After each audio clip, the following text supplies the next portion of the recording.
Hi, I'm Matt Stromberg, and I want to talk to you about Matthew chapter 16, verses 13 through 19, and the full victory of Jesus. Go ahead and read along with me in Matthew chapter 16, verses 13 through 19. Now, when Jesus came into the district of Caesarea Philippi, he asked his disciples, "Who do people say that the Son of Man is?" And they said, "Some say John the Baptist, others say Elijah, and others say Jeremiah, or one of the prophets." He said to them, "But who do you say that I am?" Simon Peter replied, "You are the Christ, the Son of the living God." And Jesus answered him, "Blessed are you, Simon Bar-Jonah, for flesh and blood has not revealed this to you, but my Father who is in heaven.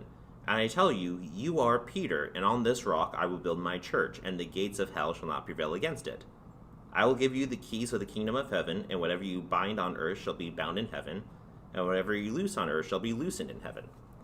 So I wanted to get to this idea of Jesus' full victory with explaining what is Caesarea Philippi, where is this place. It is important for the context of whatever Jesus says after it, because obviously God needed this in his word. He made sure that it was clear. We're going to first go to Caesarea Philippi. So what's Caesarea Philippi? Caesarea Philippi was not a good place. Caesarea Philippi was largely a symbol of Greek and Roman evil influence in Israel and the oppression of these invading governments. Caesarea Philippi was originally established by not the Romans who currently occupied Israel, but the Greeks who came first. There was a Greek king who was very evil by the name of Alexander the Great. He gave himself the nickname the Great, and he invaded Israel, and he thought this area of Caesarea Philippi was really cool, and he set something up because there was a really cool cave that he liked there. And he built a bunch of statues to evil spirits all around this cave. And then Caesar Augustus came through with his army. Caesar Augustus, literally meaning King Awesome, also gave himself that name. And he invaded this land, and other people decided to name it after him, thusly Caesarea, sounding like Caesar. It's actually named after him. And even more temples to even more evil spirits were put around this cave, and a temple to Caesar himself was put there. So this evil guy who everyone wanted to kill, there was actually a temple there where you can go and pray to him and worship him as if he was a god. So this is a place that's a symbol of the Greeks came, the Romans came, they've done evil, unspeakable things. This place is a constant reminder that the Greeks and the Romans have invaded our land and are repressing us. This is also, just in general, one of the most evil places in Israel. The reason why the Greeks and the Romans thought this place was so cool and liked this cave so much, which the cave is still there. You can Google Caesarea Philippi, look it up. The cave is still there. There's ruins of temples all around it. The Greeks and the Romans thought that the cave was a gateway to the underworld. Literally, they thought it was a gate to hell. They thought if you walked through this cave far enough, eventually you'd be in hell.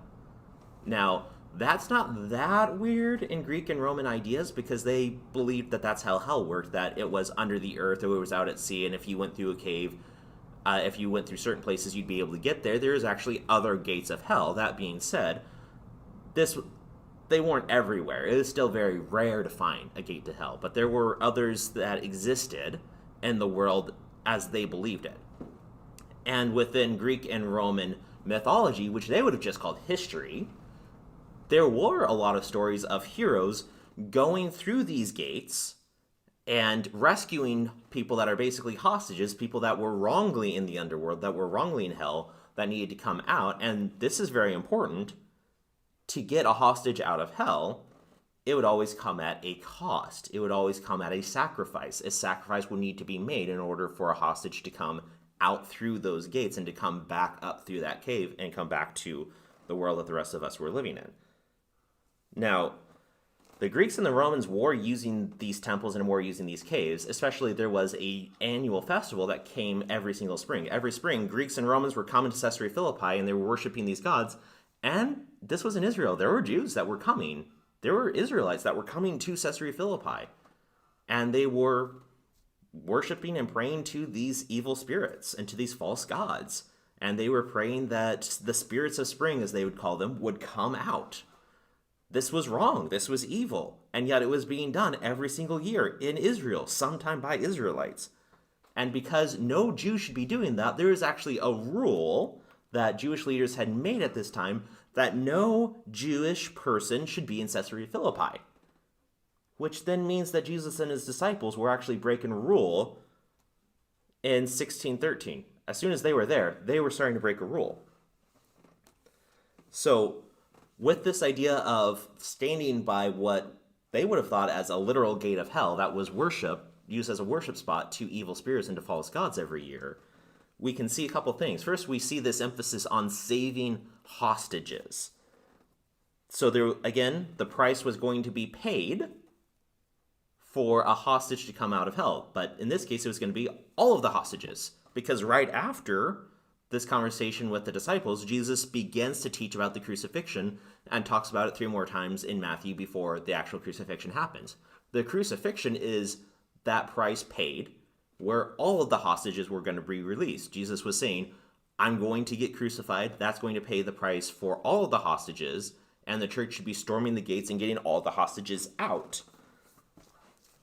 Now, it's also a very important thing here to say that it was all the hostages. By coming to Caesarea Philippi, Jesus was also saying the Greeks and the Romans are going to be redeemed. This area of Caesarea Philippi is going to be redeemed. It's going to be, the sin is going to be conquered, so this area is going to be redeemed.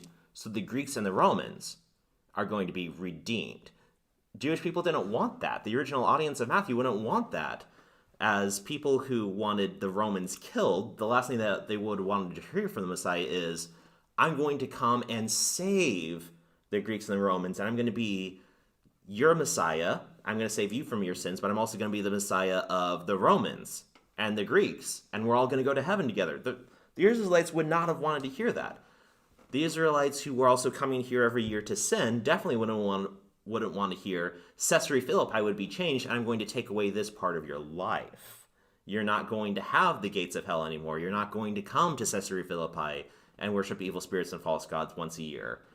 But that's very clearly what was part of what was being said was Caesarea Philippi. These evil parts of your life were going to be conquered, and this part of your sin within your own life is going to be gone. So the Jews had very much compartmentalized what the Messiah was.